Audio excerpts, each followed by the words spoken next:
Case যদি না পড়া থাকতো অ্যাসিস্ট্যান্ট ডিরেক্টরদের, সে টাকা দিয়ে কেস কিনে দিত। চলচ্চিত্র মানুষদের খুব ভালোবাসতো তারা, একদম আপাত মস্তক চলচ্চিত্র বলতে যা বোঝায় সেটা ছিল যে। এখন আমার সাবানা ম্যাডাম কয়, এই স্বপ্নে তাহলে আমার দেখোস না, রাত্রে আমার সাথে পীড়িত করে স্বপ্নে নাকি, এই ফ্ল্যাগ দিল 1,000 টাকা পাইছো? জি ভাইয়া, কেন কি দিছেন কেন? কয় যে এটা দিয়ে ফোন দিবা তোমার বন্ধু বান্ধব সবার সাথে কথা কইবা, তাহলে তোমার ভাইয়ের কথা মনে থাকবো।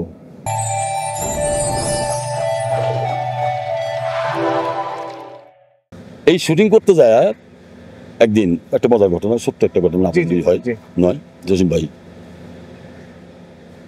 সিরাজি দিগাও তার গাড়ির কাছে বসা, এই ড্রাইভার এদিকে ব্যাগ ডালাটা খুলতো, ওই যে আমার ইটা বাইর কর, ব্লেজারটা বাইর কর, নতুন ব্লেজারটা কিনছি না কালকে, বলো হ বাইর কর, বাইর করছে। সিরাজি ব্লেজারটা কেমন বলতো, দেখো তো কেমন লাগতো, তালাটা কেমন? তাহলে ভাইয়া খুব সুন্দর তো, চলেন তাহলে এটা দিয়ে আজকে শুরু করি, নতুন তো কিনে নিয়েছেন আপনি, এটা শুরু করে তুমি আগে গায়ে পড়ো, আমি আগে দেখি কেমন লাগে। আমল মিয়া ভাই, আপনার ব্লেজার কি আমার গায়ে লাগবে? জসিম ভাইয়ের ব্লেজার কি আমার গায়ে লাগার কথা লাগবে?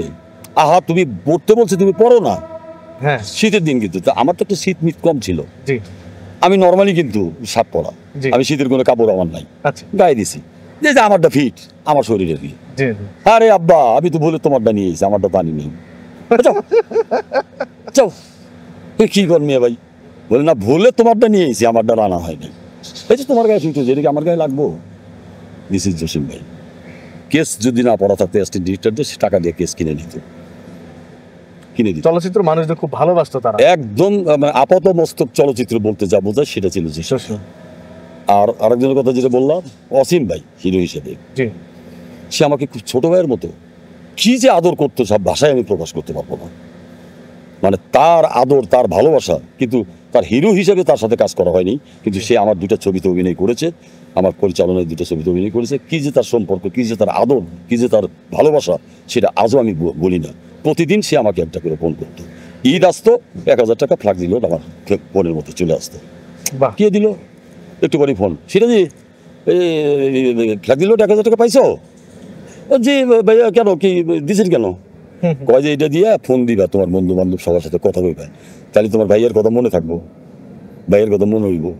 আর বাসায় চলে এসো, বাসায় গেলে বিভিন্ন রকমের মিষ্টি, বিভিন্ন রকমের খাওয়া, এটা পাগল করে ফেলতো। আর দুটো কথা না বললেই নয়, ফারুক ভাই অ্যাস্ট্রো লাইটে তার সাথে কাজ করছে, পরিচালক হওয়ার পরেও না, উনি আমাকে খুব ছোট ভাইয়ের মতো খুব আদর করতো।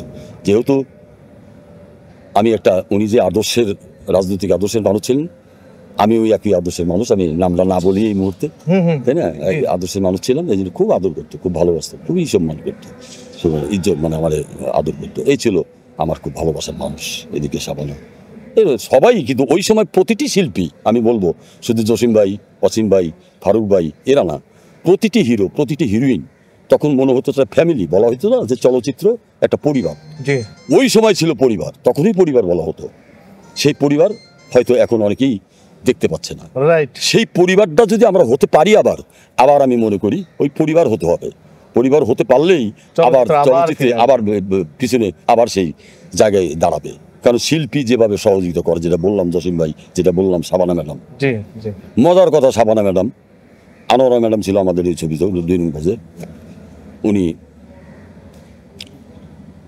সাবানা ম্যাডাম, ওনাকে মা ডাকতাম আমি, আমার মায়ের নাম আনোয়ারা। এখন আমার সাবানা ম্যাডাম কয়, এই আনোয়ার আর আমি তো একই বয়সী, সবাই আনোয়ারের মা ডাকে, আমার মা ডাকে না, তুই আমার মা ডাকবি? আমার না, আমি আপনার মা ডাকবো না। কেন ডাকবি না? মা ডাকবি না? বলে ডাকবো না। খিলগির করে হেসে দিছে, স্বপ্নে তাহলে আমার দেখোস না, রাত্রে আমার সাথে পীড়িত করে স্বপ্নে নাকি। আমি হা হা করে হাসলাম, হেসে বলে, হ্যাঁ, বড় বোনের সাথে ছোট ভাই প্রেম করতে পারে না, ভালোবাসতে পারে না?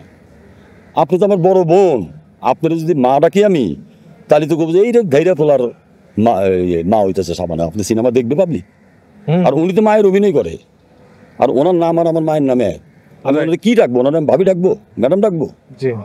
যার ফলে ওনাকে আমার মা ডাকতে হয়। আর আপনাকে মা ডাকলে আপনার অবস্থা কোথায় যাবে? এই যে আনোয়ার সিরাজি নাকি, তখন তো তাই হইতো, যে আনোয়ার সিরাজি এই ছেলেটা নাকি সাবানার ছেলে, এ রে হালাই তেল্লে পাঠা একটা সাবানার ছেলে, এটা হইলো? আপনি সিনেমা দেখবে পাবলিক? জি জি আস্তে আস্তে করে আসে, তুই তো ভালো কথা বলছিস রে। বলে এই জন্য আপনি নায়িকা যে পর্যন্ত নায়িকা আছেন সে পর্যন্ত কেউ আপনাকে মা ডাকবে না, আপনি মা ডাক শোনার চেষ্টাও করেন না। আপনি সবার অন্তরে ভালোবাসার মানুষ হয়েই থাকেন, প্রেমের মানুষ হয়েই থাকেন। এই ছিল তাদের ভালোবাসা, এই ছিল তাদের সহযোগিতা। এই জন্য তখন ভালো ভালো চলচ্চিত্র নির্মাণ হতো শিল্পীদের এই সহযোগিতার কারণে, আর কোনো কারণ ছিল না। রাইট সুন্দর একটা গল্প নিয়ে শিল্পীরা যখন সহযোগিতা করতো, তখন একজন পরিচালক সানন্দে কাজটা করতে পারতো, মন দিয়ে বলতে পারতো যে আমার এই দৃশ্যটা এই দৃশ্য হওয়া উচিত, আমি আপনার কাছে ভাইয়া বা ম্যাডাম আমি এই জিনিসটা চাচ্ছি। সাথে সাথে তারা রিয়াক্ট করতো না, অ্যাক্ট করতো যে ঠিক আছে তাহলে আমি যদি এটা দিই কেমন হয়, এটা দিই কেমন হয়, দুইটা তিনটা তারা দেখায় দিত। এবার ডাইরেক্টর চুজ করতো, ম্যাডাম ভাইয়া এটা দেন। রাইট যার ফলে তখন ক্যারেক্টারাইজেশন বলে যে একটা শব্দ আমরা ইউজ করি আলোচনায়, চলচ্চিত্রের মানুষ ক্যারেক্টারের মধ্যে ঢুকে তারা কাজ করতো। রাইট